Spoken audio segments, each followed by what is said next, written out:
Untuk memastikan pelaksanaan program makan bergizi gratis berjalan dengan lancar, Komite Eksekutif Papua dan Ketua Satgas Provinsi Papua Barat Daya meninjau pelaksanaan MBG.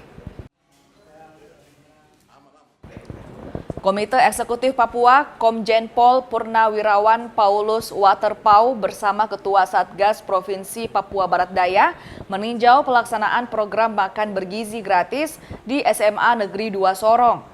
Sejauh ini MBG di Papua Barat Daya berjalan baik meski masih menyisakan catatan termasuk belum sepenuhnya siswa di Papua menerima MBG. Letak geografis, kondisi alam, dan sejumlah kendala lainnya masih jadi tantangan untuk menjalankan MBG merata di tanah Papua. Mereka sangat berterima kasih, sangat senang bersyukur karena ini salah satu solusi yang memang sangat diharapkan oleh para anak-anak sendiri, karena itu mendapat gizi, tetapi juga orang tua, karena sangat membantu perekonomian orang tua.